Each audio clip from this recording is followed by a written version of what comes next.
legal. Vamos ter uma tarde muito proveitosa. Então, vou passar, então, a palavra à professora Francisca, enquanto eu faço a apresentação dela. Todo mundo dá um oizinho. Oi, queridos. Júlio, Deda. Posso iniciar, André? Eu vou te apresentar primeiro. Obrigada.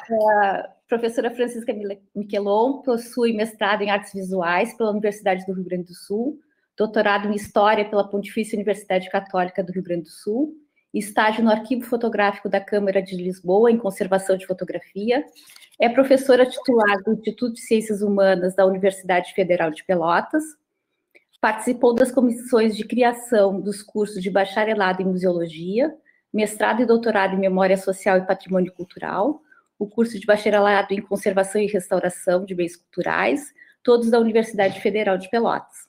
Coordenou o mestrado em Memória Social e Patrimônio Cultural desde 2006 a 2008, tem experiência na área das artes, com ênfase no patrimônio cultural, atuando principalmente nos segmentos de fotografia, patrimônio cultural, patrimônio industrial, memória social, gestão de arquivos, conservação de fotografias, história da fotografia e comunicação, educação e acessibilidade em museus. Foi tutora do Grupo PET da Conservação e Restauro, de 2010 a 2016, coordenadora de Comunidade e Cidadania e do Núcleo de Patrimônio Cultural da Pró-Reitoria de Extensão e Cultura, de 2013 a 2016, e atualmente exerce o cargo de pró-reitora da instituição, é a nossa pró-reitora de Extensão e Cultura da UFPEL. Então, passo a palavra para ti. Tens 15 minutos de fala, Francisca. Vou tentar ser breve, isso. Muito obrigada, André, muito obrigada, Larissa, Mônica, pelo trabalho de vocês. Que prazer em ver o Júlio e a Deda aqui. A Deda já saiu, Júlio, mas abaninho para ti. Bom, boa tarde a todos, a todas. Espero que eu consiga cumprir o tempo.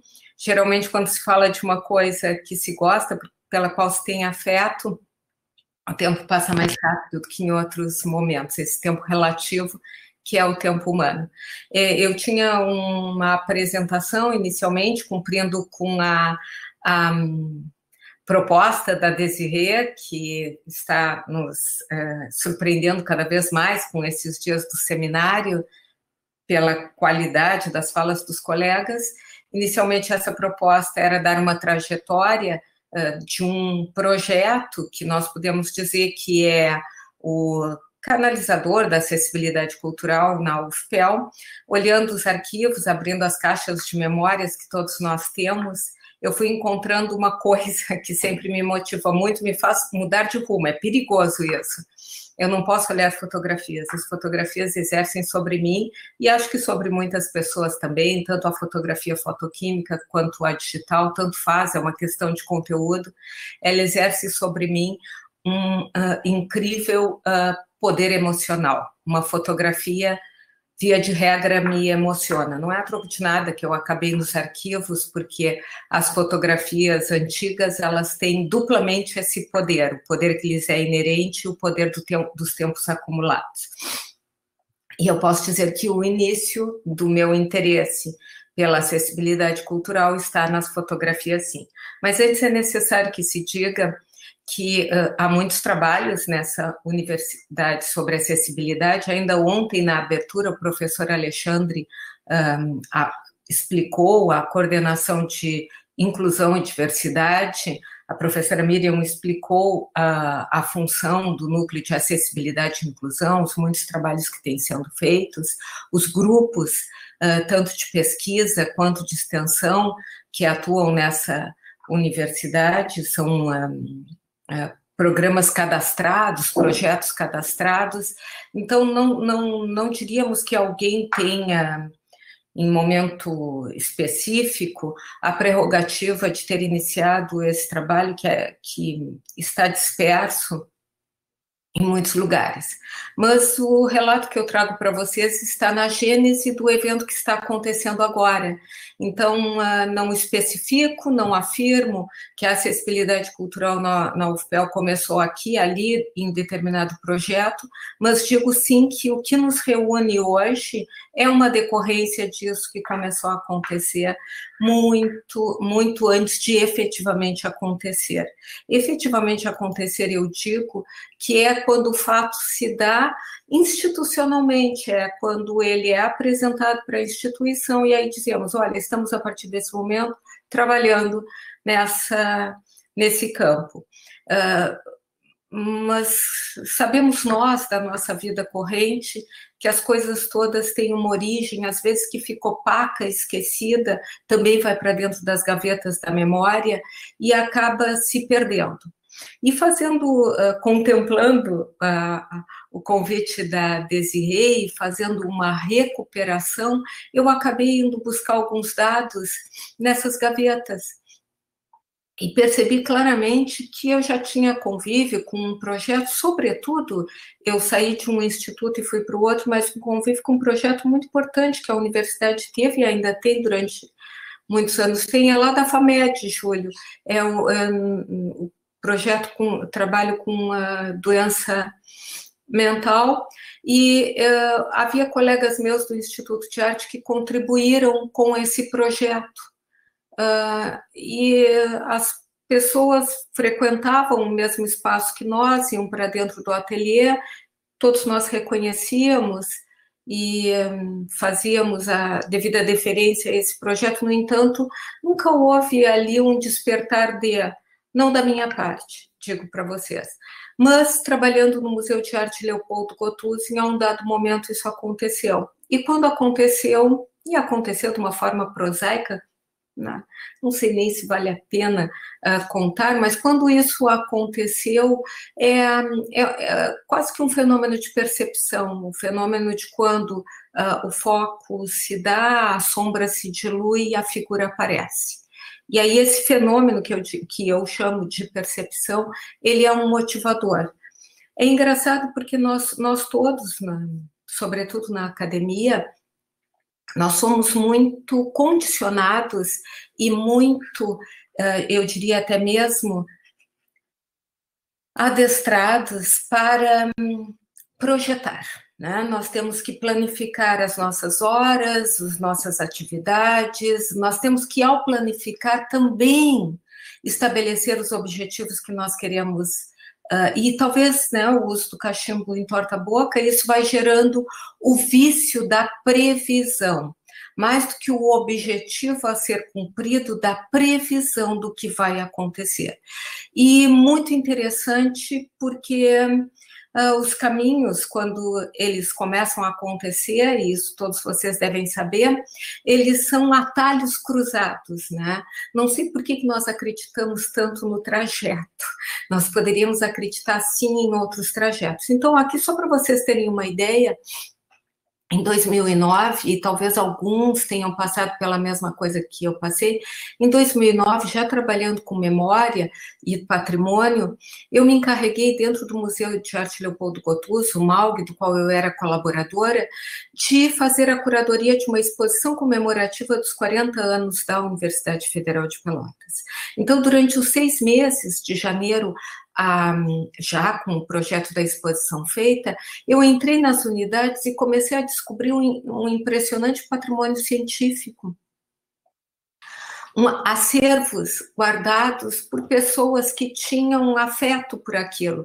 E esse patrimônio científico, inclusive, depois foi informado num projeto que o professor Marcos Granato, do MAST, organizou e do qual nós éramos colaboradores. Uma parte desse patrimônio está lá identificado nesse grande inventário que ele fez no Brasil.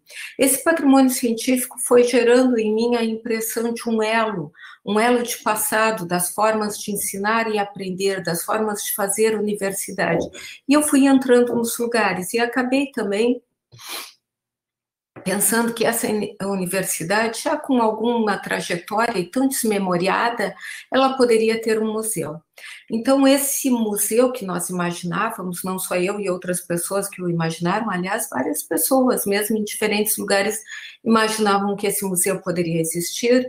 Esse museu, ele acabou suscitando a possibilidade de um lugar. Não tenho tempo aqui para falar, porque eu tenho realmente que cumprir esses 15 minutos, mas a Universidade Federal de Pelotas se destaca num período da sua existência, um período em torno de 10, 12 anos, ter adquirido um espólio do patrimônio industrial da cidade muito importante. Hoje a nossa sede se encontra na zona do Porto, e essa zona do Porto é aquela na qual nós enxergamos a maior parte desse patrimônio industrial. Quem trabalha com patrimônio industrial sabe que existe uma melancolia inerente a esses lugares. Uma melancolia que nem sempre é tristeza, mas ela é muito nostalgia. Estava aí dada a possibilidade de, numa dessas fábricas, colocar o Museu da UFPEL. E essa ideia foi germinando. E junto com ela, o encontro de que um museu que fosse um museu do conhecimento, ou das formas de conhecimento, ou das formas de ensinar o conhecimento, ele só poderia ser para todos. Hoje eu olho esse título, que foi o que, na verdade, financiou todos os projetos nos quais nós nos constituímos, o Museu do Conhecimento para Todos, e eu fico pensando que nós éramos muito ingênuos, realmente muito ingênuos. Um museu não pode ser senão do conhecimento. Existe uma obviedade nesse título que hoje me parece totalmente despropositada. E um museu não pode senão ser para todos. A verdade é essa. É necessário que as suas portas sejam abertas. Como falava Maria Flachou, deveríamos vencer, então, a nossa incapacidade de ser convidativos para que cumpríssemos de todas as formas o para todos. Mas esse foi o nome do projeto, e ele foi financiado em extensão, como extensão. Nós desenvolvemos muita pesquisa nele, mas ele era um projeto de extensão. E isso me orgulha enormemente, não porque hoje eu exerça o cargo, mas é porque a minha vida universitária e na minha vida profissional, a ideia do extramuros, a ideia de comunidade, a ideia de uma sociedade que era a razão da existência das universidades, era o que me fazia romper com algumas barreiras, inclusive internas, e avançar. Sabíamos que para que esse museu existisse, nós precisaríamos de vontade política que não era nossa. Nossa não era vontade política, a nossa era uma vontade de sonho. Nós precisaríamos de dinheiro, nós precisaríamos de uma equipe interdisciplinar, e nós teríamos que interlocutar com muitos. E sabíamos, e isso talvez seja o melhor aprendizado, que essa não seria uma obra acabada. Nem no início, nem no meio, e quando achássemos que estava no fim, nós deveríamos nos lembrar disso e saber que não, o caminho ainda seguia.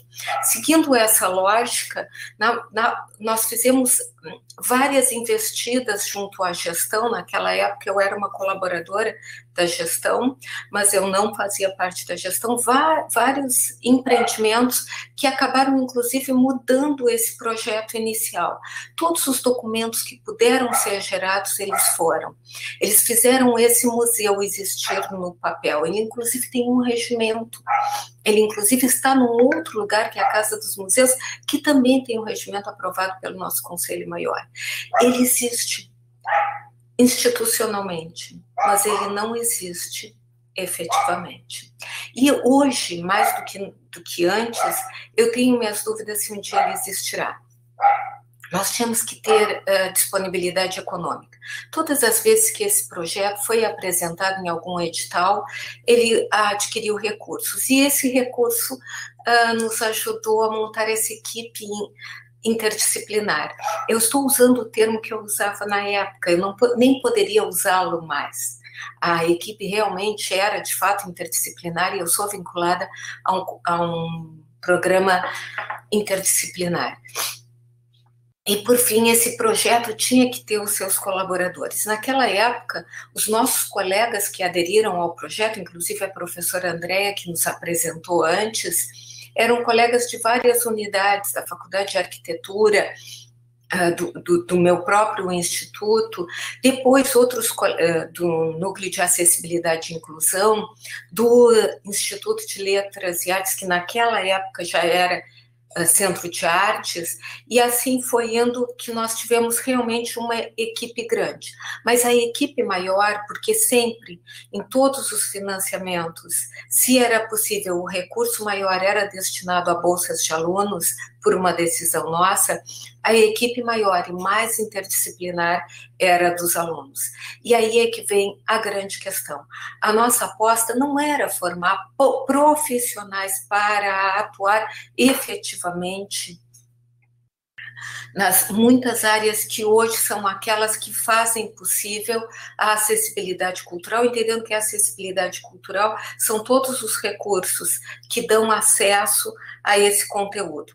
A nossa ideia era formar pessoas que compartilhassem da mesma expectativa que nós, que compartilhassem de uma ideia de museu completa, um museu realmente que nos abraçasse, mas tivesse braços suficientes para abraçar todos.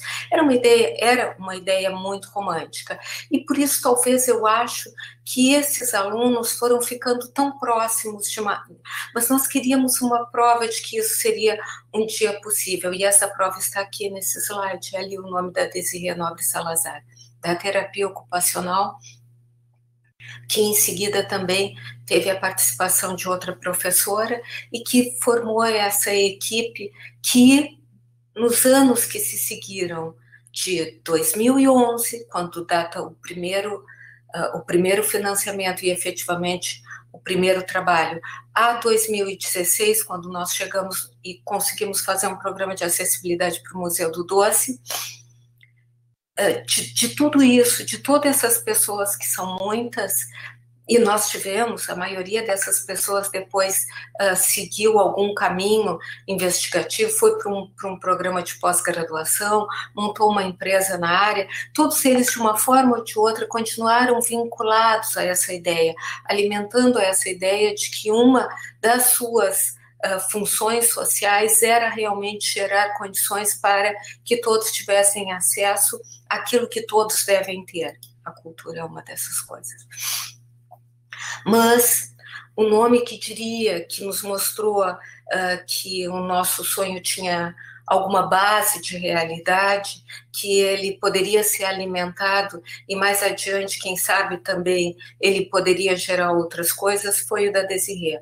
Então, do início ao fim, o que eu digo para vocês é que o grande vínculo entre esse momento que nós estamos vivendo agora, que é o do seminário, e aquele no qual nós queríamos que esse museu, tão hipotético quanto encantador, existisse, se dá através de uma pessoa, não é uma, mas é a que hoje ainda nos acompanha.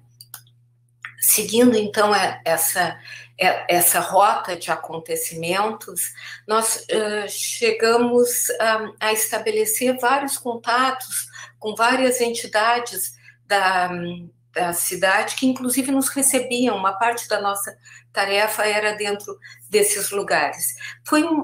Foram momentos encantadores. Eu diria para vocês que o melhor que se tem a contar é quando eu não falo dos meus resultados, mas eu falo das coisas que eu vivi e ainda me enchem de boas lembranças. E essa postura de obra não acabada, tão planificada no sumário do primeiro projeto, vários outros seguiram a esse, chegava inclusive na identificação desse acervo.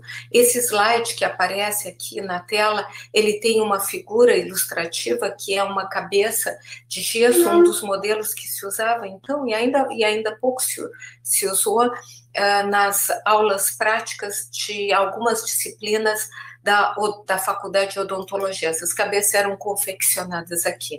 Ali o que aparece é uma cabeça humana até o pescoço sobre uma base de madeira escurecida por alguma tinta que a dá um tom ocre puxando para o cinza. Esse museu, e aqui é a capa do primeiro projeto, esse museu que era para ser vivido por todos, com todos os sentidos, sobre todos os conhecimentos, esse museu integral de uma universidade com todas as áreas de conhecimento, teria encontrado seu lugar nessa antiga fábrica fechada.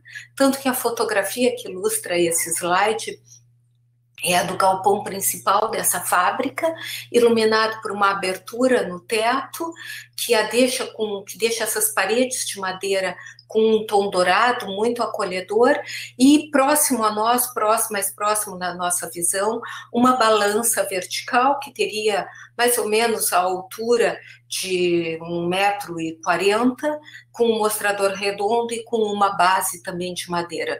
Ambas as coisas com um sentido de vazio, né? Um lugar vazio.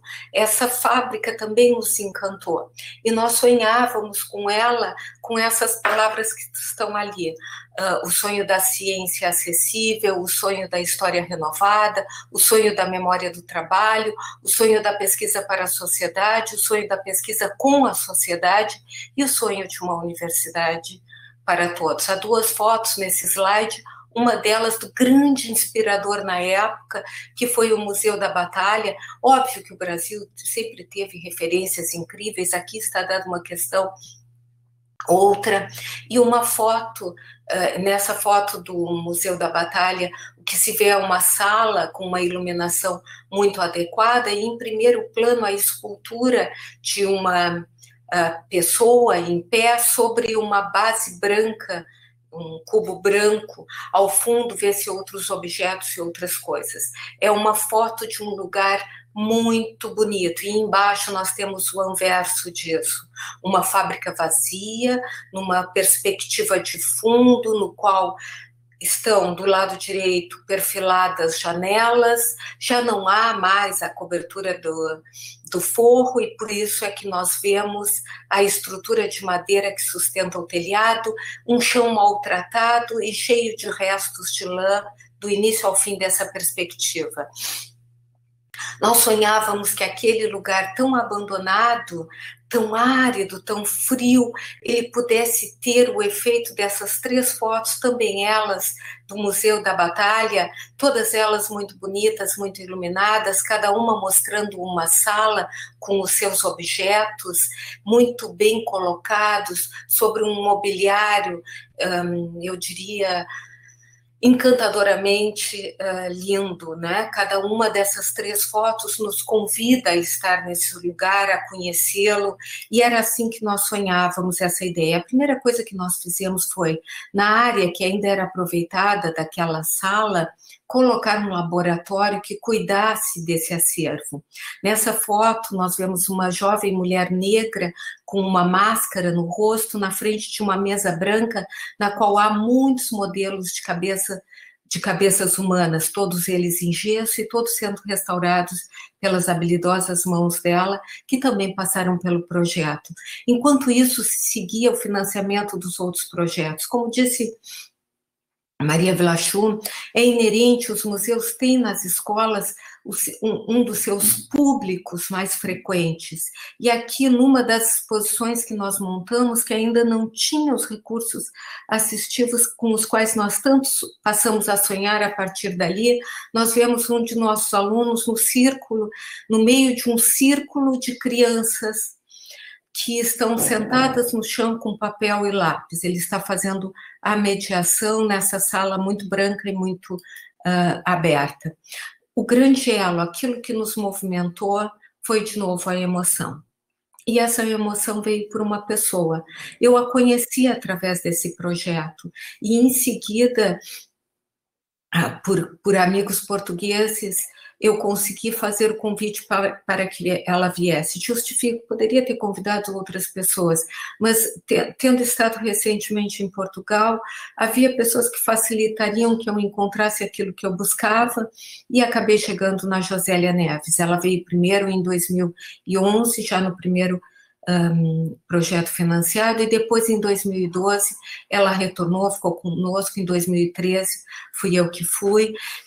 Nesse período ela conseguiu fazer aquilo que geralmente mantém os grupos fortes, unidos e convictos. Ela conseguiu estabelecer um elo tão profundo e afetivo com aquilo que nós buscávamos, através das palavras. Ele é linguista, mas ela tem algo mais. Eu acho que isso não é o exercício do ofício, senão o da alma. Ela consegue fazer com que as palavras reverberem na nossa mente de uma forma que contaminem o coração. E a partir daí, com as oficinas que nós tivemos com ela, que aparece na foto anterior, ela estava na frente de um microfone falando para um público, vestida com um casaco vermelho contra um fundo laranja. É uma foto bonita. Essa outra foto que nós vemos, ela está sentada com um chale.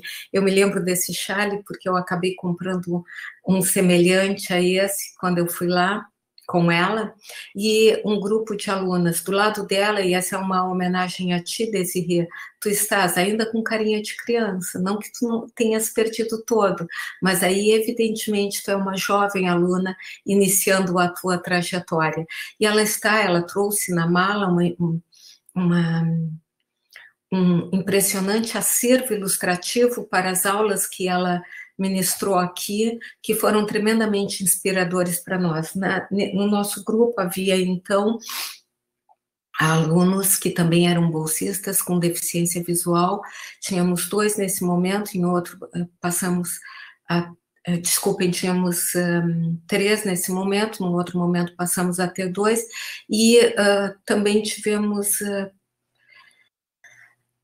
pessoas com deficiência auditiva e outros, né? E só para fazer uma referência, Marilane, aquele lindo fato que aconteceu em junho de 2012, dentre as tantas coisas que esse projeto nos propiciou, os tantos conhecimentos, as tantas aproximações, uma delas foi ter visto esse filme em teu nome, essa fotografia de uma mesa composta por 3 pessoas. A primeira delas é a Marilane, ao lado dela está o Leandro, e ao lado a Fernanda Mouro, ao lado do Leandro a Fernanda Mouro.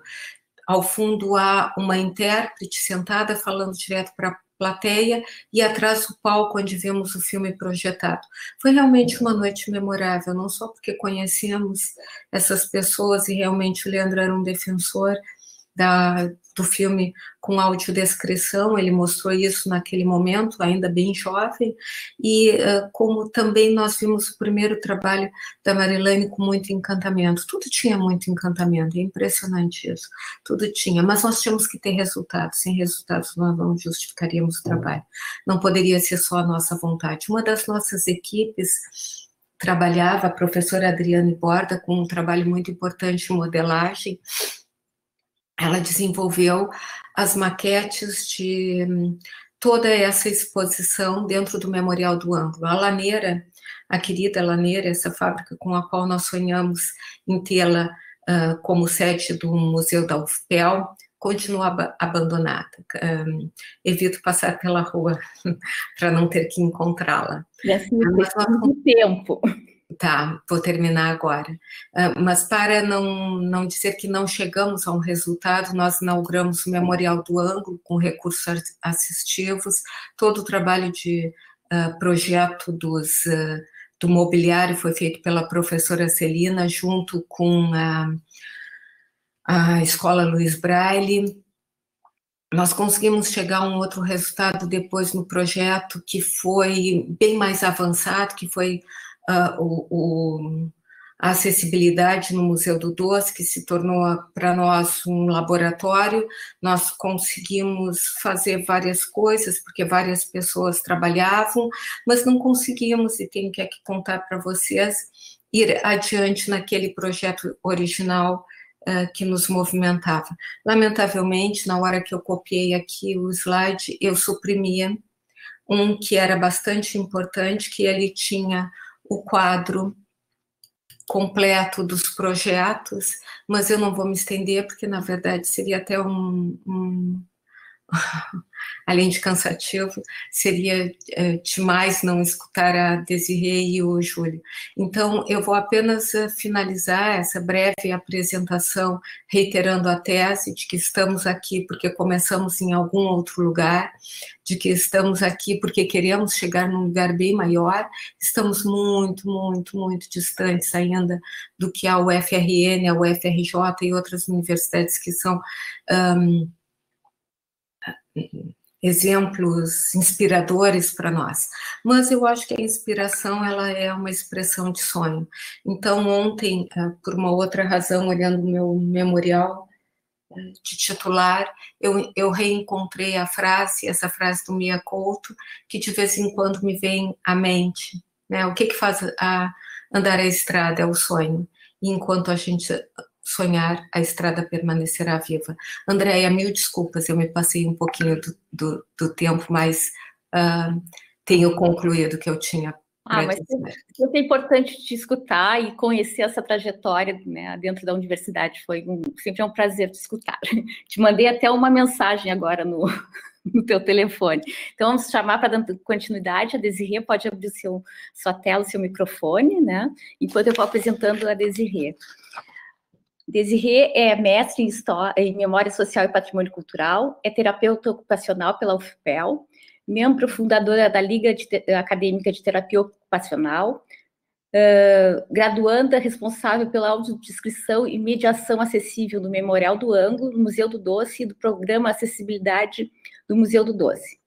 Realizou estágio em acessibilidade cultural no Museu da Comunidade de Conselhia da Batalha, Portugal, em 2015, e residência profissional no Museu de Leiria, Portugal. Idealizadora do livro Multiformato, A Casa do Conselheiro, colaboradora da Rede de Museus da UFPEL e representante da Pró-Reitoria e Extensão e Cultura no CONAI, que é o Núcleo de Acessibilidade e Inclusão da UFPEL. E pesquisadora em acessibilidade cultural para pessoas com deficiência em museus. Tudo contigo, Desirê. Então, muito boa tarde a todas e todos. Quanto tempo, né, pessoal? Andréia, obrigada pela apresentação. Professora Francisca, professor Júlio, é uma honra estar com vocês, dividindo essa mesa tão importante, mostrando o trabalho que vem sendo feito dentro da nossa UFPEL. Não posso deixar de começar a minha fala me apresentando, então, eu estou loira,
Tô com a parte de baixo do pijama ainda. Olá, todo mundo conseguiu. Travou para todo mundo. Eu perdi a conexão também. Estamos retomando. Tá. Foi o servidor da UFPEL que caiu. Então, agora vamos retomar, então. A Mônica já está voltando aí também. Ok, vou esperar, então, a Mônica. Coisas que a tecnologia nos causa alguns problemas, né? Hoje o WebConf está bem instável, né? Uhum. Esperando a Mônica, então. A Mônica disse que não está ouvindo vocês. Mônica? Não? Não? Tenta atualizar a página.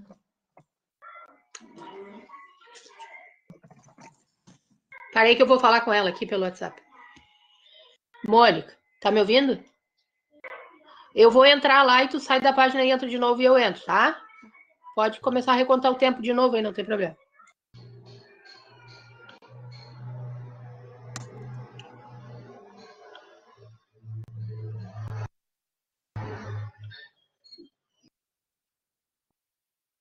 Pessoal que tiver com problema no áudio também podem atualizar a página, tá? A gente teve uma queda no servidor da UFPEL. O servidor parece um pouco instável hoje, né? Tá bem estável, sim. Tudo certo, Larissa? Podemos dar seguimento? Então tá. Continua, Desirê. Então, como eu estava falando, eu não posso deixar de começar a minha fala sem mencionar o quanto me deixou emocionada aquela imagem. Olá, Patrícia! O quanto me deixou emocionada a imagem que a Francisca traz daquela formação que nós fizemos com a Josélia em 2012, né? Eu até não havia colocado, não coloquei na minha apresentação hoje, mas vou fazer uma breve introdução. Então, como a Francisca comentou, eu, na época, em 2012, né, para quem já me ouviu falar, já conhece essa história, mas tem muitas pessoas aqui que não conhecem, estão conhecendo agora, que é a trajetória da UFPEL, né?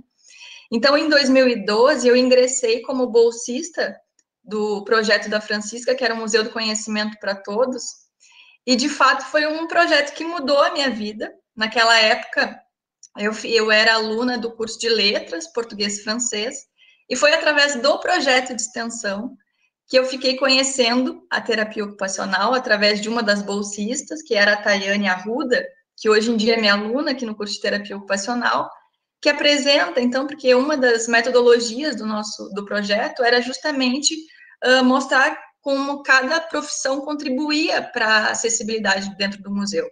E quando a Tayane apresentou a terapia ocupacional, então eu me encantei. Como eu acredito que nada acontece por aqui naquela época, logo em breve, abriu o edital de reopção de curso, eu pedi a reopção de curso e troquei, então, no final de 2012, eu já estava no curso de terapia ocupacional. Então, eu sempre destaco isso e agradeço imensamente a Francisca, porque foi através do projeto dela que hoje eu estou dentro dessa profissão que é a alma da minha vida. Então, sempre deixo isso muito claro e agradeço imensamente todas as oportunidades. E foi por causa desse projeto também que eu me apaixonei pelo mundo dos museus e resolvi que este seria o meu caminho.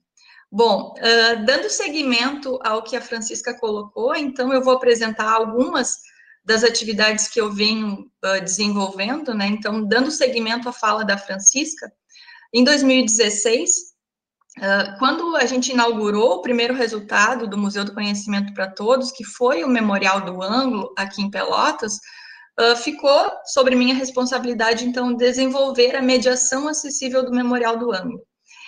Então, em 2014, fiz toda essa mediação ao longo do ano inteiro, já como graduanda de terapia ocupacional.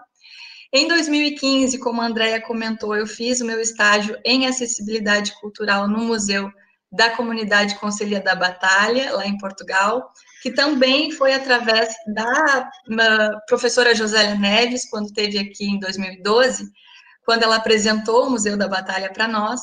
Então, eu fiquei com aquela pulguinha atrás da orelha e depois, com o financiamento do Ministério da Cultura, eu realizei o meu estágio no Museu da Batalha em 2015. Fiquei um ano lá. Quando volto, na verdade, quando estava lá, também nunca me desliguei do projeto Museu do Conhecimento, sempre auxiliando de longe, dando suporte para as meninas da terapia ocupacional, e estando presente mesmo do outro lado do oceano. Quando regresso ao Brasil, então, continuo fazendo a mediação acessível do Memorial do Ângulo, e então integro novamente a equipe para desenvolver o programa de acessibilidade do Museu do Doce.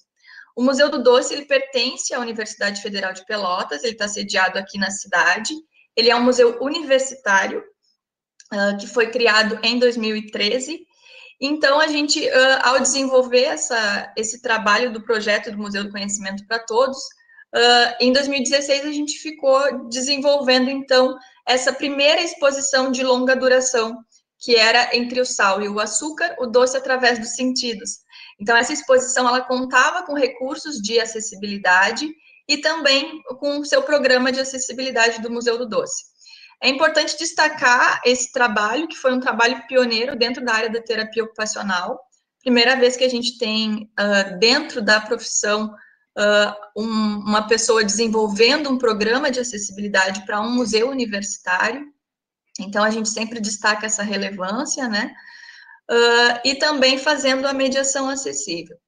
E aí, conforme a Patrícia iria comentar hoje de manhã, mas vai comentar depois ao longo da semana, nós também desenvolvemos dentro da terapia ocupacional uma especificidade dentro da nossa área, dentro da atuação em museus, né? Então, entendendo essa especificidade que a gente tem com os nossos conhecimentos específicos dentro da terapia ocupacional e como que a gente pode agregar para as equipes interdisciplinares e interprofissionais, a gente tem um grupo de pesquisa em terapia ocupacional e cultura, na qual eu faço parte desde 2017, que é um grupo coordenado pela professora Patrícia Dornelles, da UFRJ, que justamente, então, vai dar seguimento para essas ações práticas dentro da área da acessibilidade cultural. Pessoal, estão me ouvindo? Para mim, caiu aqui. Eu te escuto, Desirê. Tá, então vou tentar voltar. Bom, então, eu trago nesse meu slide aqui, eu não estou conseguindo me ver, mas vamos lá, vamos falando. Eu não estou conseguindo voltar, eu acho que vai dar agora. Aí, já te vejo, Larissa. Ok. Bom, no meu slide, então, eu trago 3 imagens, uma ao lado da outra. A primeira imagem mostra eu fazendo uma mediação no Memorial do Ângulo em 2014. Então, a Francisca comentava antes da minha carinha de guriazinha lá no início de 2012, né? Ali também, nessa foto, se percebe que eu ainda tenho uma cara de estudante, assim, bem mais novinha. Fazendo essa mediação, então, do Memorial do Ângulo, de uma das fotografias, apresentando o recurso tátil para o nosso visitante, que estava também ouvindo o recurso de audiodescrição. A segunda imagem também mostra eu fazendo a mediação acessível, conduzindo o toque de um visitante sobre uma das maquetes do Memorial do Ângulo. E a terceira imagem também mostra uma mediação acessível, já no Museu do Doce, com o grupo do Leandro, que é um grupo que foi do encontro Olho de Sogra, tá? Então, essas três imagens eu trouxe para ilustrar justamente esse trabalho que foi dando seguimento ao que a Francisca já comentou anteriormente, né? Então, de mediação acessível, de desenvolvimento de um programa de acessibilidade. E, em seguida, em 2018, eu, então, proponho um projeto também um pouco... seria um complexo, né? Então, quando eu volto de Portugal, a professora Célia vai falar na sexta-feira sobre os caminhos que se tem feito com a questão das comunicações alternativas, os livros multiformatos. Então, quando eu conheci esses recursos lá, eu fiquei pensando, bom, mas a gente precisa disso lá no Brasil também. E o nosso museu, por que não desenvolver também um livro multiformato? Então, eu me lembro claramente uma manhã na fototeca Memória da UFPEL, estávamos eu, professora Francisca, a Jossana, Peio Coelho também, e então eu apresentei a ideia de fazermos um livro multiformato que contasse a história da casa sede do Museu do Doce, aqui da UFPEL. Prontamente, a minha ideia foi aceita pela equipe, então escrevemos o projeto foi colocado, foi submetido ao governo do estado, a um edital Procultura do governo do estado do Rio Grande do Sul, através da empresa Minemosiné, Conservação e Acervos.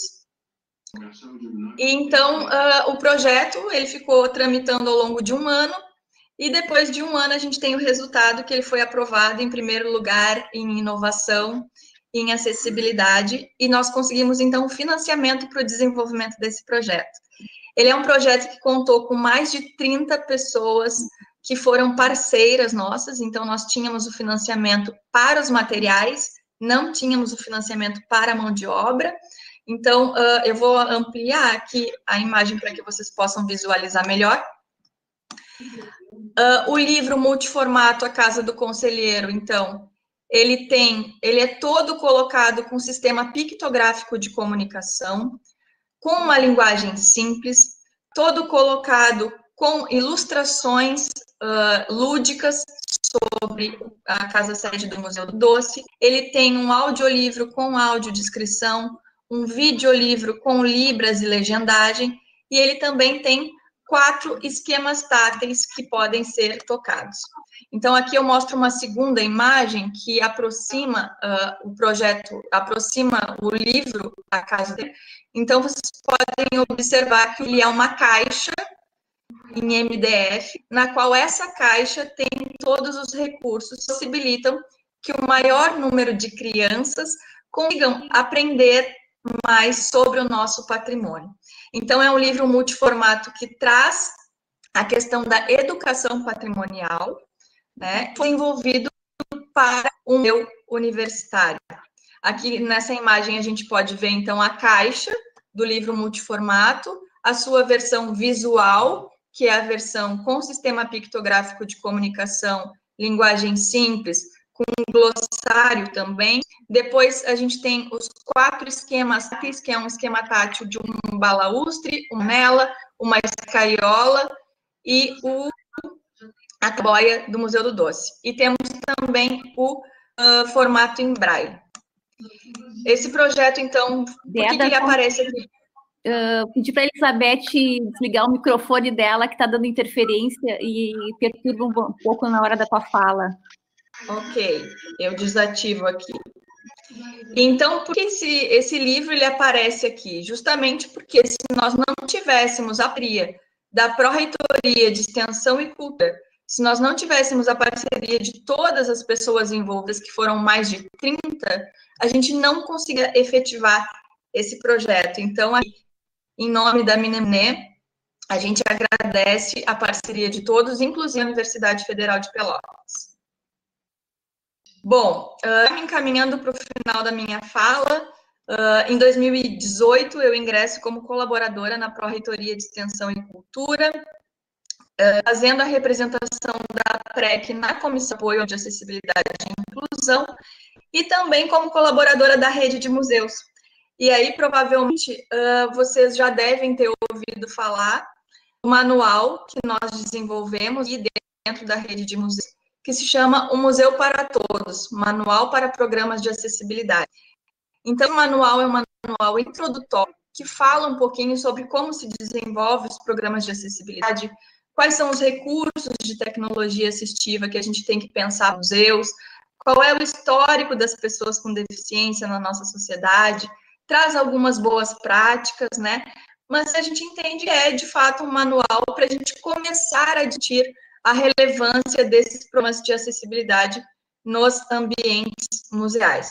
Entretanto, ele não se esgota para dentro do museu, né? Ele é um manual que ele pode ser utilizado nos mais diversos contextos, justamente pela amplitude do conceito na qual ele trata, tá bem? Ele é um manual que está gratuito, disponível para ser baixado no repositório da universidade.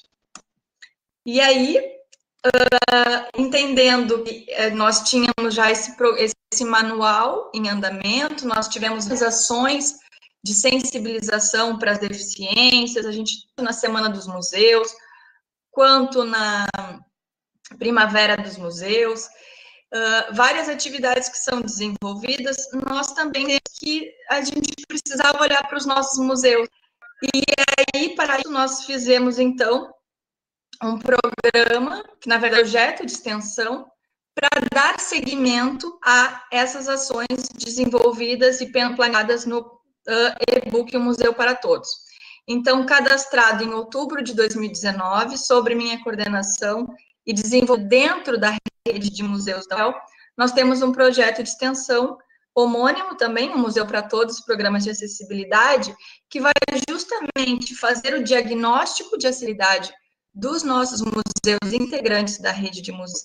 E aí eu destaco que são o Museu de Arte Leopoldo Gotuso, né, nosso conhecido MAUG, o Museu de Ciências Naturais Carlos Ritter, o Museu do Doce, da UFPEL também, e o Memorial do Ângulo.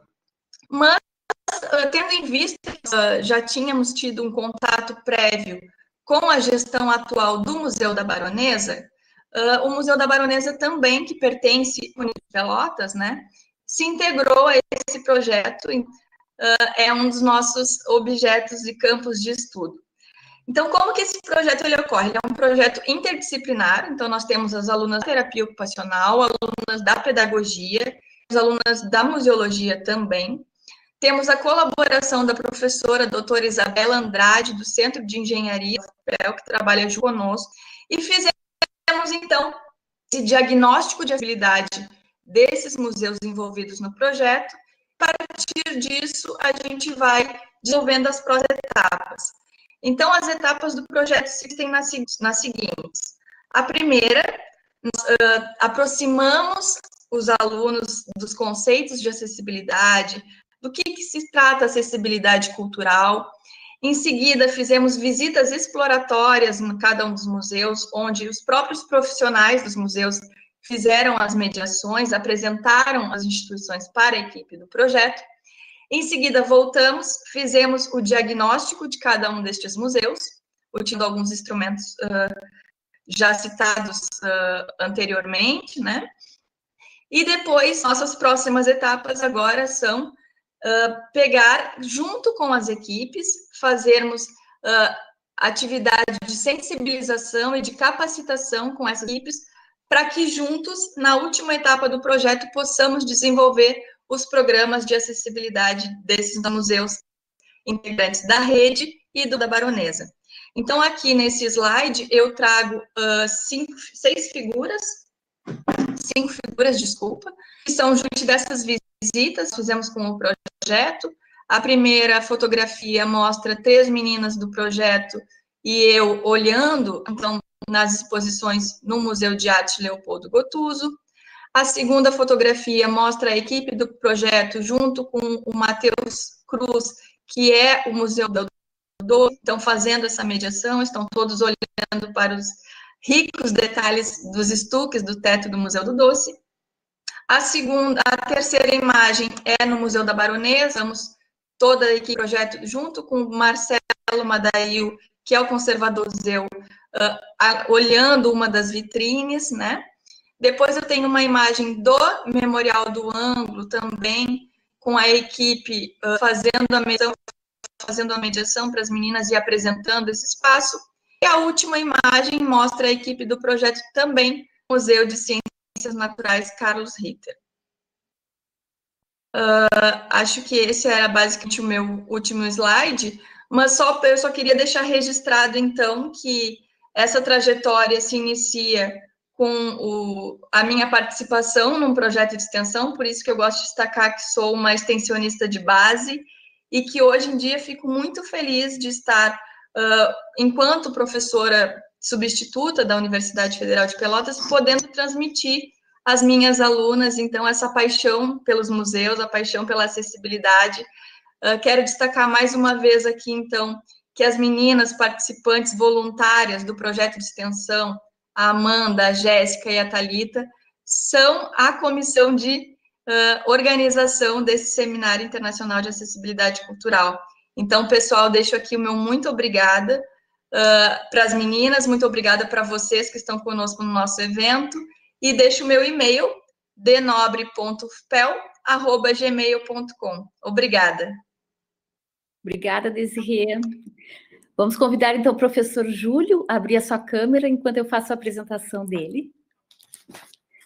Professor Júlio Caetano Costa é professor adjunto do campo da cultura do curso de terapia ocupacional da UFPEL, possui especialização em acessibilidade cultural pela UFRJ, mestrado e doutorado na URGS, com estágio doutoral no Centro de Pesquisa sobre Intermeabilidade das Artes, Letras e Técnicas, CRIALT, da Universidade de Montreal, e no Laboratório de Museologia, Engenharia e Cultura, da Cultura LAMIC, da Universidade de Laval, no Canadá. Muito obrigada, professor. Ok, boa tarde, então, a todos, obrigado pelo convite, parabéns para toda a equipe que está... Estão me escutando? Sim? Tá. Toda a equipe que está envolvida nesse evento, né? Eu queria, primeiro, então, me apresentar. Eu sou Júlio Caetano Costa, sou professor do curso de terapia ocupacional. Eu estou agora sem barba, né? Tenho cabelo grisalho, tenho a pele branca, estou vestindo um blusão com um capuzinho aqui. O cabelo está à moda pandemia, né? Não podemos mais cortar o cabelo. Enfim, e estou dentro do quarto de estudos da minha casa. Nesse processo de pandemia, então, que a gente está vivendo, a gente acaba compartilhando um pouco da nossa intimidade, né? E um pouco dessa intimidade, ela vem através da história da gente, né? Eu estava escutando as palestras da professora Francisca e da professora Desirê, parabenizo pela palestra, e cada uma dessas é tão envolvente isso, que o tempo parece que ele voa, né? A gente não sente o tempo passar. São falas muito interessantes e são muito próximas das coisas que a gente ama, da coisa que eu amo particularmente. Então, e aí, fazer parte, por exemplo, da família UFPEL e estar aqui numa universidade pública. Eu sou um professor relativamente novo na universidade, eu tenho vou fazer 4 anos agora, e eu tenho uma trajetória como terapeuta ocupacional, como um ativista da cultura também, programador cultural de cinema, programador de cinema e outras. Eu vou apresentar hoje, então, aqui um pouco do projeto que eu faço, que chama Acessibilidade, Inclusão e Sustentabilidade. É um projeto de extensão que eu faço aqui na UFPEL. E logo em seguida, mas antes eu gostaria de talvez inverter algumas pautas da apresentação, falando um pouco do que é o futuro do nosso trabalho, né? Desse projeto principalmente, né? Então, vou começar pelo final. Na realidade, eu penso o quanto, dentro dessa estrutura tríade que é a universidade pública, né, o ensino, a pesquisa e a extensão, e principalmente dentro da tríade que eu tenho para esse projeto, que é acessibilidade, inclusão e sustentabilidade, um processo de permanência, em que a cultura, a arte, ela permaneça mais do que uma fase da vida, né? Então, por isso, esse projeto, eu construí ele a partir de uma atividade da Orquestra Estudantil do Areal. É uma orquestra que tem uma história muito bonita, a partir dos esforços da professora Liz Márcia Ferreira, qual a Francisca tem uma entrevista muito bonita com ela, né, nos cadernos aqui da extensão. Então, a partir desse esforço, ela monta essa orquestra. Quando eu venho morar em Pelotas, eu trago um pouco de um projeto que era a Orquestra Infanto-Juvenil da URGS. Essa orquestra, ela nasceu em 73, enfim, se desmanchou, ela se dissolveu, deixou um legado, e eu acabei trazendo esse legado em função de uma relação que estava prevista até entre o estatuto da orquestra, que se dispersasse, que ela fosse para outros projetos. Então, esse material é um material administrativo, enfim, faz parte, é uma das partes da extensão que a gente faz aqui, de registro do material, né? Mas, então, eu gostaria de trazer aqui um pouco, um olhar um pouco, talvez, teórico, sobre essa questão da sensibilidade cultural, que é muito importante para a terapia ocupacional. Ela é um campo essencial, né? Porque a gente pensando a parte da seguinte questão, né, da acessibilidade, quando a diferença ela não pode me trazer desvantagem. Então, como é que eu consigo diminuir desvantagens, porque a diferença acaba, a gente percebe de fato a realidade, que as diferenças trazem muita desvantagem, né? Então, a acessibilidade cultural, e enfim, a acessibilidade no modo geral, ela parte desse pressuposto, e que eu acho que, trazendo uma contribuição, pelo menos de 2 ou 3 autores aqui, que eu acho que são importantes. O primeiro, eu gosto muito, é Flusser, que eu uso em outros projetos também, não só na orquestra, mas ele tem uma teoria, que é um livro chamado Os Gestos, e ele propõe uma teoria dos gestos. Os gestos seriam capazes de trazer a liberdade, né? E nessa teoria dos gestos, ele não... O propósito da teoria dos gestos seria estudar essa expressão da liberdade.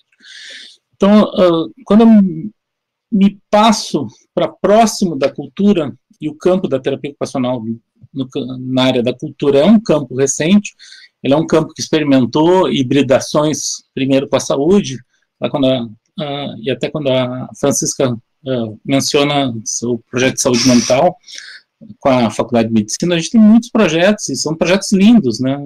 Eu mesmo vivenciei projetos lá no Hospital São Pedro, na outra clínica que eu tive, enfim, outras pessoas que fazem projetos incríveis, tanto do setor público, de ONGs e outros.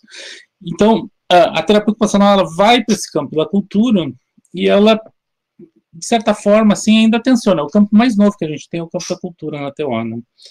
Então, a contribuição do Flusser com o gesto, na realidade, esse estudo do gesto, é um processo que que é da semiologia. Então, eu acho que talvez a gente possa associar com o Saussure também, sobre a perspectiva de ser uma ciência dos signos, né? Então, assim, de entender rituais, de entender costumes, mas principalmente entender esse sistema de comunicações. E nesse processo de ser do gesto da comunicação, ou do gesto, esse gesto da liberdade, a gente tem um mediador muito importante aí, que é o aparato tecnológico, né? A gente está aqui hoje na pandemia, inclusive, fazendo esse encontro, né, à distância, enfim, mediado por tecnologia, e que ele passa confiabilidade. Isso é real, está acontecendo. Eu estou aqui, vocês estão aí, eu agradeço, inclusive, a presença de todos que estão na sala, enfim, isso vai ser registrado. Quem não puder, a gente tem uma estrutura assíncrona, que quem não puder assistir hoje o filme, vai poder, o vídeo, né, a apresentação, isso vai ficar gravado, e isso tem uma longevidade. Então, assim, a gente trata de uma cultura que é um pouco imaterial, no sentido que, a princípio, aconteceria na presença, e ela se estende pelos registros, né. Então, e, de certa forma, a tecnologia, a gente tem que pensar ela, eu acho que tem um escritor também, Henry Jenkins, que trabalha sobre cultura da convergência, em que a tecnologia ela precisa ser usada de forma ativa. Então, ela traz essa natureza que o participante é ativo dela. para ser ativo, na realidade a gente vai pensar assim, bom, mas como é que eu encadeio essa ideia entre o gesto e a participação, né? Eu acho que talvez a gente tenha que retomar a ideia de que a cultura é um direito, né? E ela está lá no artigo 215 da Constituição, que ela vai falar que a gente tem... ela garante, né, o acesso, então, à difusão, né? Ela tem um ar positivista, tem um lado positivista em que positivista não, positivo, né, de positivar, ou seja, ela coloca como uma ação importante, que é o acesso à difusão, à liberdade, tanto de manifestação quanto de expressão, e um dever estatal da formação de patrimônio cultural e de proteção de bens, né? Quando a gente vai pensar isso para um projeto de uma orquestra, que é uma orquestra numa escola, e a gente vai pensar o acesso, como que se dá o acesso? Ele é o acesso no processo educativo. Ela está na escola, a escola tem esse olhar educativo.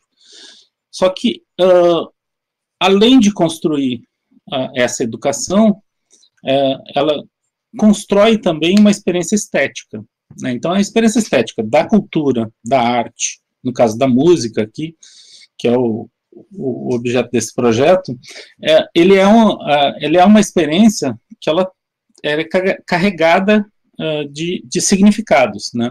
Então, o campo da arte, na realidade, a gente ele tem uma carga simbólica muito expressiva. E, a partir disso, tem também um processo de formação. Então, assim, além da informação que a gente tem, enfim, dos conhecimentos diversos, a educação, ele tem um processo de formação. Formação é um processo que a gente incorpora. Então, a gente leva isso mais longe. A formação, ela trata da gente ter uma fusão entre algo que é adquirido e o nosso corpo. Então, a gente incorpora isso, né? Na realidade, então, voltando para essa incorporação, a experiência da orquestra, a partir do início da escolarização, trabalhar com essas três camadas, que é a acessibilidade, a inclusão e a sustentabilidade, elas se dão por um processo de articulação bastante grande e da presença, né? Então, quando a gente construiu o projeto, ele era um projeto que tinha essa destinação dos instrumentos, um certo suporte para a orquestra, que ela tinha sido assaltada, tinham roubado instrumentos, enfim, tinha passado por uma ação solidária, e ela vive de uma representação em que a orquestra é um balizador de ensino, né? Mas ela é um balizador de vivência também. Então, as crianças nessa escola do Areal, principalmente, têm um fascínio. Eu chego, muitas vezes estou chegando na escola, a orquestra está ensaiando, tem uma aula de música, tem crianças que ainda não tiveram acesso à escolarização de música, que começa no terceiro ano, aliás, e ficam ali esperando, encantados, com a possibilidade de se dominar um instrumento. Então, tem o aprendizado do instrumento e tem o público, né? Então, a criança, ao passar por esse projeto, ela ressignifica também um pouco, além dessa experiência estética, outras formas de vivenciar o mundo. Então, tocar um instrumento faz com que ela tenha um domínio de linguagem e que proporcione isso para ampliar repertório de vivência, repertório social, repertório, enfim, de ensino também. Voltando, então, a esse semestre, agora a gente recebeu pela primeira vez a bolsa, e, nesse meio tempo, a gente teve uma boa experiência também, que foi uma boa notícia, que foi o município aqui de Pelotas resolveu abrir uma orquestra também com a Liz. Foi feita a transferência dela, enfim, ela também era musicoterapeuta e também ela lidera essa outra orquestra. Então, a gente vai ter uma bolsista agora que vai trabalhar também com uma questão que é mais presente na orquestra, que é a orquestra municipal, o acompanhamento com jovens com um transtorno do espectro autista. Então, a gente está começando organizar isso, né? Isso vem contribuir basicamente no campo da acessibilidade, da participação dos alunos, e também vem compor com o resto do projeto. Eu acho que esses alunos já estão lá, tem um contato bom da regente, né? A outra forma, que é a sustentabilidade, então é um trabalho muito de articulação, né? Articular o que acontece. Eu não sou músico, eu já fui professor de música, não toco mais, mas a gente tem um grupo que chama Samodar, que é uma sociedade de amigos da Orquestra do Areal, que se empenha, enfim, e que une esforços para construir a manutenção da orquestra, né? Então, a orquestra é muito cara, e antes eu estava falando, a gente prevê, nosso próximo passo agora é buscar parcerias, né, para a construção de uma melhor forma de sobrevivência, né? A gente vive em um momento em que toda a cultura, e hoje a gente tem aí uma votação lá no Congresso sobre, enfim, financiamento e ajuda no processo da pandemia, as pessoas que trabalham na área de cultura, e a gente precisa disso aprovado, porque é um campo da economia, né? Então, quando a gente trabalha com isso, a partir de uma nova matriz curricular que a gente tem no curso, então a gente vai ter mais experiências trabalhando nesse campo, tanto da acessibilidade, a gente tem uma cadeira ainda que optativa, né, de acessibilidade cultural, mas que vai poder fazer, enfim, atividades nas atividades de cultura, nas atividades socioculturais também, né, nas socioeducativas. Eu tenho outros projetos, tenho um projeto de leitura, lembrando aqui, quando a Francisca falou, do Miyakoto, acabei conhecendo ele, por acaso, nas férias, em Moçambique, e ele me disponibilizou um texto para a gente fazer em audiolivro, que é um projeto que eu faço no presídio também. Então, eu acho que a ideia de se trabalhar com a acessibilidade do campo da cultura, seja com essa orquestra, seja com pessoas com algum tipo no caso que a gente está com um grupo de transtorno do espectro autista, mas qualquer tipo de diferença, é ampliar esse acesso e a permanência, né? Eu não quero é importante que esse acesso ele não seja um momento especial da vida. Ele pode ser um momento especial de inauguração desse contato, mas ele precisa ser permanente, né?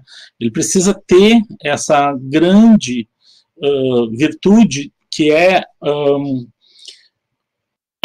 da experiência estética de ampliação de horizontes, né? Hoje, quando a gente vê os egressos da orquestra, a orquestra está com 5 anos, entrando na universidade, fazendo curso de música, boa parte dos bolsistas voluntários do projeto são oriundos lá da própria escola, inclusive, são crianças, agora já adolescentes, adultos que estão fazendo curso de música, que entraram ou na UFPEL, entraram na Católica, no Instituto Federal, e que participam, e que têm o privilégio, eu acho, de ter essa experiência da orquestra, e que isso transforma o processo de vida, né? A gente tem mais algumas ações, eu não sei como é que a gente está de tempo. Pode falar mais um pouco. Posso falar mais um pouquinho? Tá. Então, deixa eu pegar o óculos aqui, porque a idade está pegando também. A ideia, então, de trabalhar um pouco com a acessibilidade é, no futuro, também fazer o registro e sistematizar um pouco o registro da história da orquestra. Então, do que ela já passou, né, as apresentações, ela faz muita apresentação comunitária, e ela é, de fato, um projeto muito, eu acho, emocionante, assim, eu gosto muito, e tem uma alegria muito grande de poder estar fazendo isso, né, através da UFPEL, né, e tendo contato, ressignificou bastante, inclusive, minha vida, né, e isso ajudou muito também por ter feito no ano passado, a última turma do curso de especialização em acessibilidade cultural,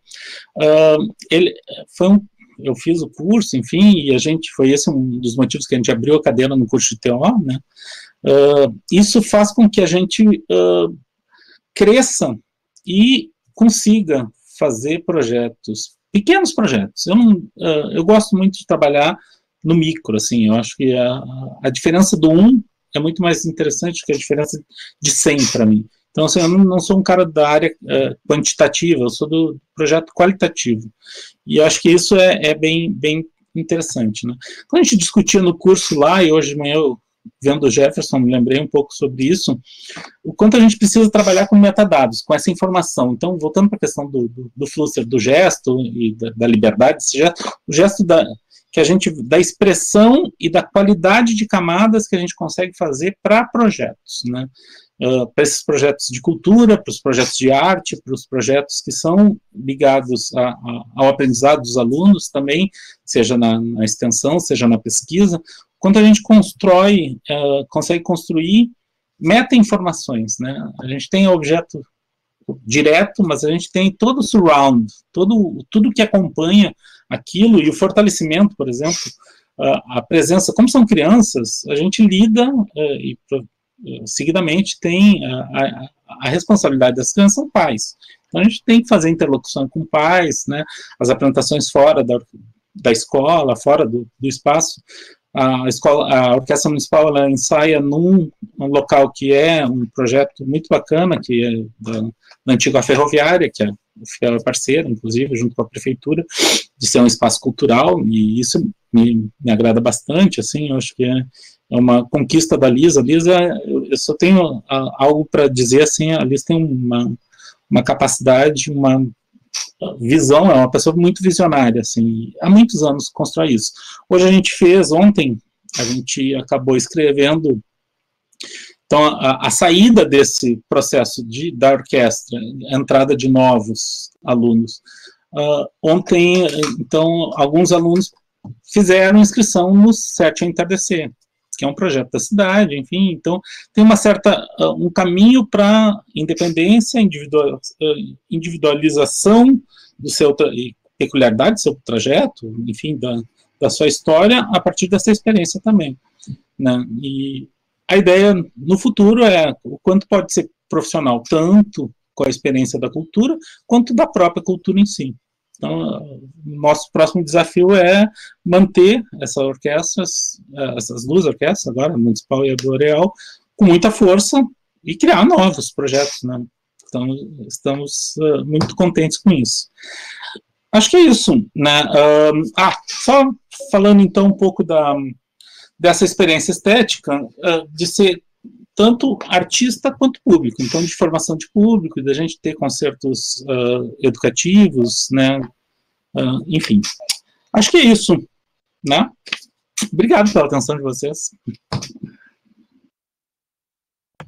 Obrigada, Júlio. Um prazer te escutar. As falas foram super interessantes e como a gente se envolve, né, emocionalmente com o que a gente faz. E eu acho que isso que a gente consegue fazer um trabalho bem sucedido por essa paixão que a gente tem. Então, eu convido a professora Francisca, a professora Desirê, o professor Júlio a abrirem as suas câmeras para a gente fazer uma rodada de perguntas. E agradecer a Larissa e a Mônica, né, por estarem nos acompanhando essa tarde.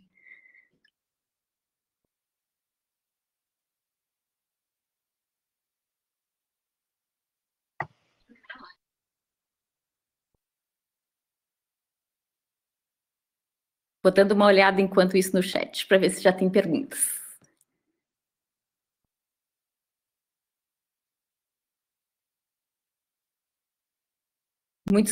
Todo mundo parabenizando as falas aqui. Meu computador também está travando. Quem quiser fazer alguma pergunta pode escrever pelo chat ou pode abrir o microfone também.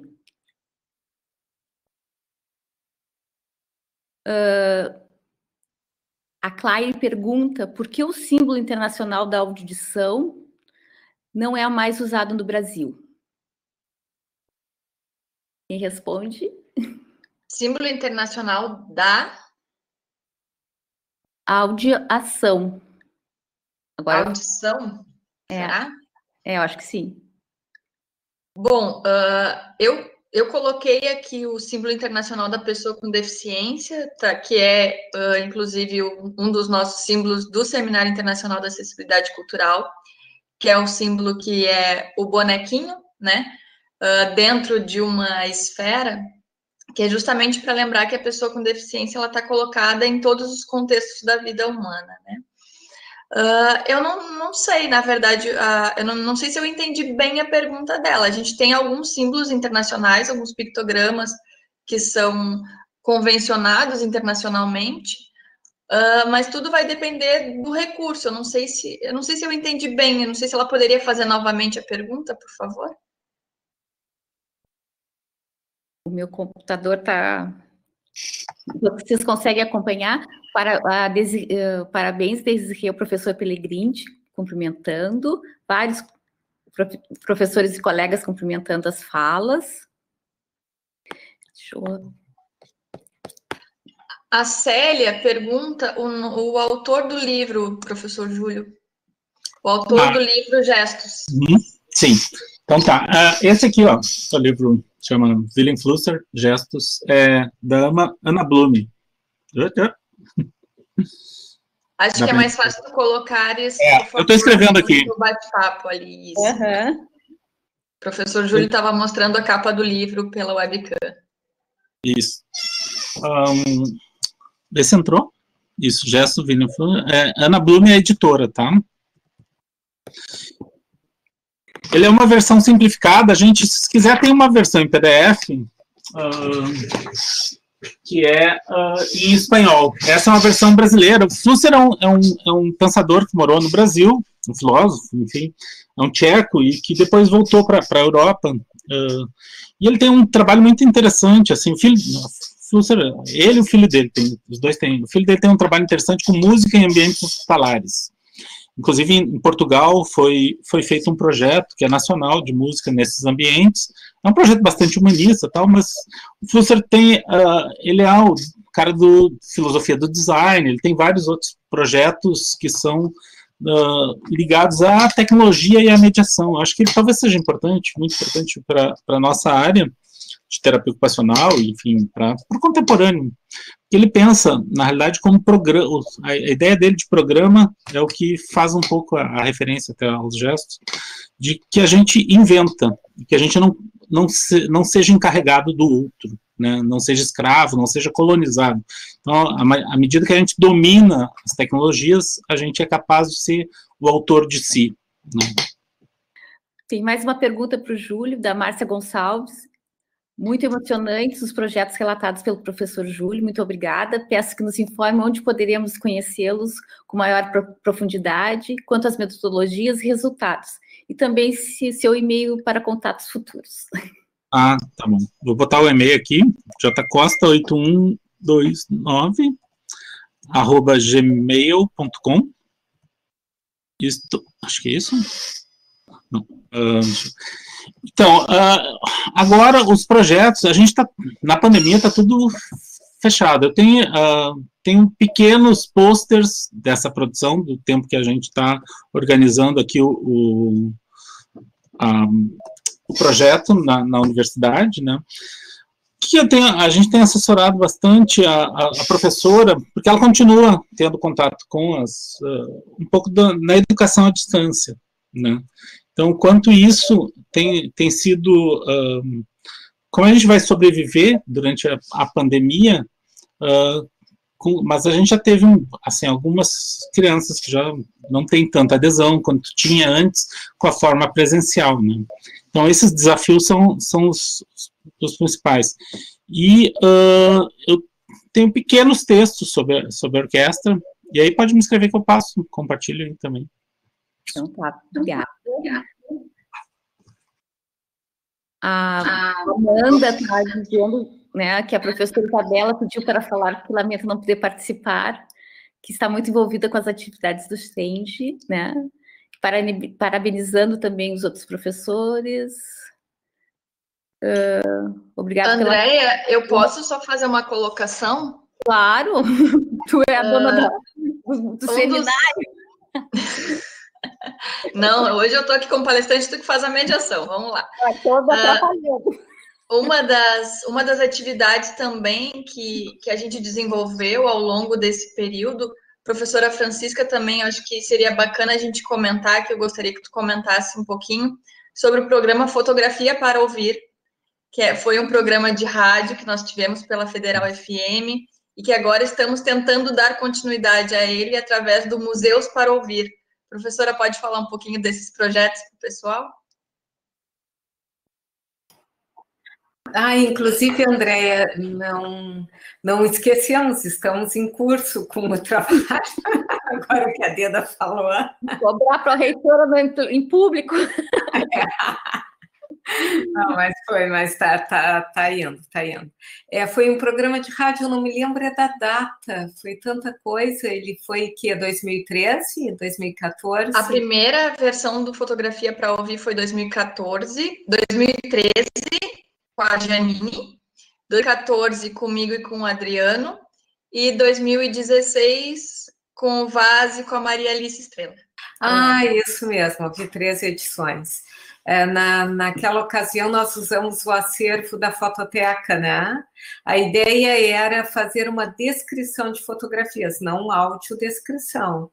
Era uma descrição de fotografias que poderia, naquele momento, partir, inclusive, do que estava descrito na documentação do acervo, mas nós optamos por não.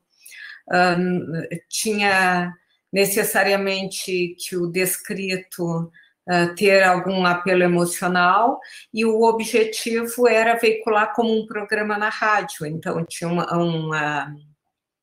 era um spot com uma entrada, sempre fotografia para ouvir, explicava o que era em 2, 3 palavras, depois vinha uma voz, essa voz era do Adriano, da Desirê, da Luzia, da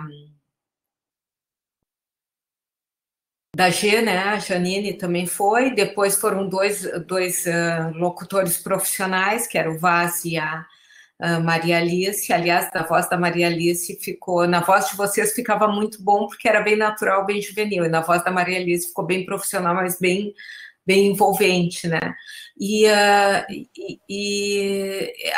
O objetivo era, de fato, divulgar o acervo da fototeca, que era um acervo bem histórico, advindo de algumas, não de todas as unidades, as mais antigas da UFPEL, e que nós escolhemos as fotografias que tinham algum elemento que pudesse sugerir uma história, uma historinha, alguma coisa que pudesse fazer com que a imagem fosse contada.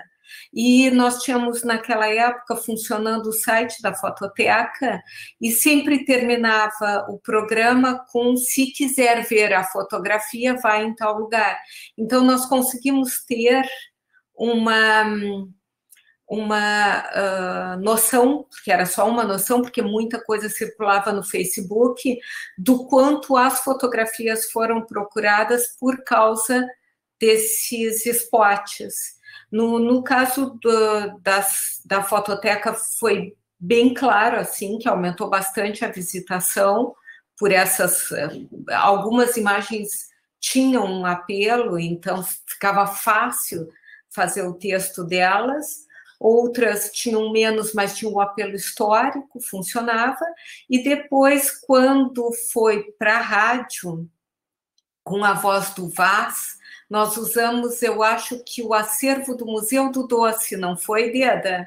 Agora tu vai ter que me ajudar a lembrar. E no acervo do Museu do Doce, nós tivemos uma dificuldade maior, porque não eram só fotografias, a gente usava descrever a casa também. A casa é muito bonita, quem é aqui de Pelotas conhece essa casa, ela tem uma história bem interessante também, quase foi destruída, é patrimônio federal, aí ela foi comprada pela universidade, a história dela é interessante, o restauro foi muito interessante. Ela é uma casa que tem um apelo visual e histórico bem forte. E aí nós fizemos essa segunda série, foi legal também, mas nós não conseguimos achar um indicativo de que a visitação no museu tenha aumentado por conta disso, porque a gente não tinha ferramenta para fazer isso.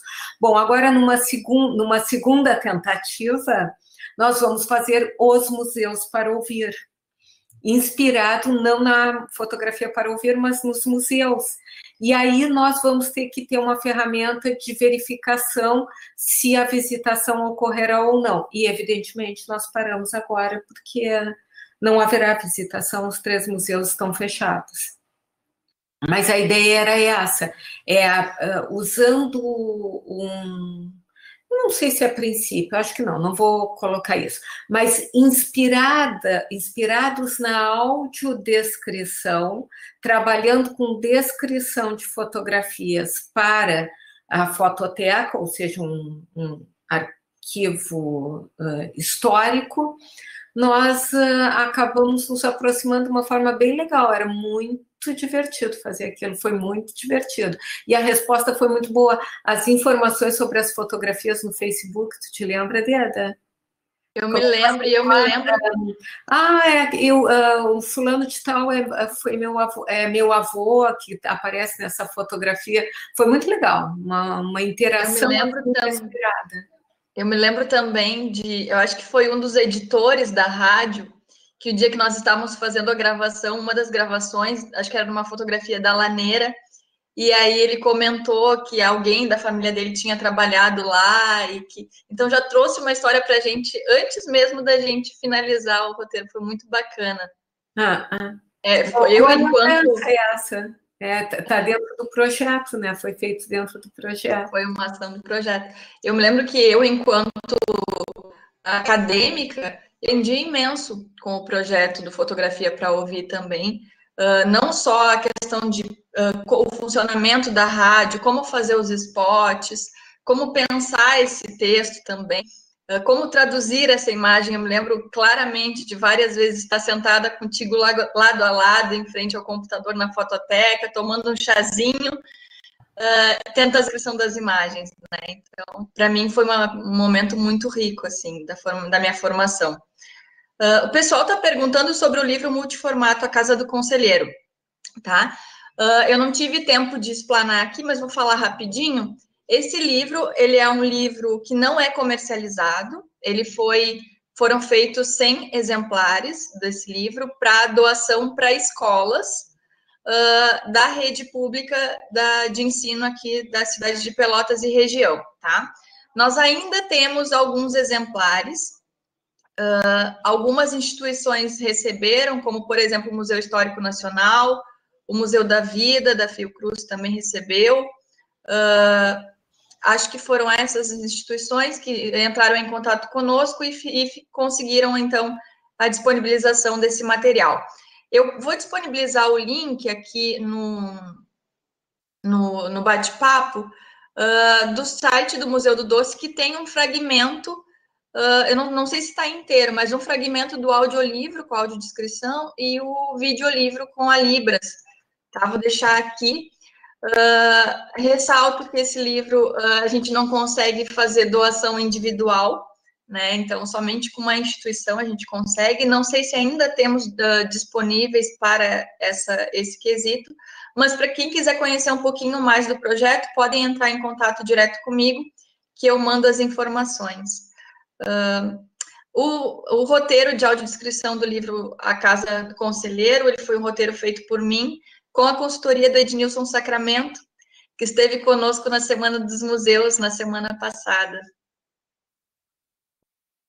Não sei se tem mais alguma pergunta. Eu lembrei de uma coisa que vale a pena compartilhar. Se vocês entrarem no site do Museu do Doce, fala em algum lugar ali no menu, fala numa visita virtual. Ela, na verdade, não é uma visita virtual. Ela é o resultado, mas ficou muito interessante, ela é o resultado da produção do escaneamento da casa, que foi feito dentro do grupo que, naquele momento, era conduzido pela Adriana, esqueci o nome da nossa colega, o sobrenome da arquitetura. Adriana Borda. A Adriana Borda, isso. e que trabalha com modelagem, e a casa foi escaneada. É muito interessante porque só não foi escaneado, não tinha como, pela altura, o telhado. Então, esse escaneamento, ele gerou uma nuvem de pontos, e o primeiro trabalho sobre essa nuvem de pontos é possível, entre várias coisas que dá para fazer com a nuvem de pontos, o que é possível fazer uma visão continuada da casa. E essa visão continuada por nossa solicitação, ela é uma animação de um passeio na casa, na própria casa. Só que, de vez em quando, no passeio se verifica que o teto é transparente. Já existia uma visita à casa, que era usada, inclusive, para as mediações. Como a casa é muito decorada, ela tem estuque, faiança, maquetaria, escaiola, tem tudo, né? Tem o ladrilho hidráulico com tapetes, ela tem, é uma tipologia de arquitetura da época, né, final do último quartel do século XIX, muito refinada, com todos os elementos, quase um catálogo do que era usado na época. Então, a descrição da casa é muito interessante, E aí nós fizemos uma adaptação da descrição. Já existia, mas era um passeio longo, e nós tínhamos que combinar aquele passeio com as possibilidades do escaneamento. E o escaneamento é todo pontilhado, isso não é proposital. Isso era o recurso do programa que se tinha na ocasião para fazer a junção dos pontos e construir a imagem, que a imagem é construída por esse escaneamento. E aí o passeio, ele ficou muito legal. Entrem e vejam, porque vale a pena.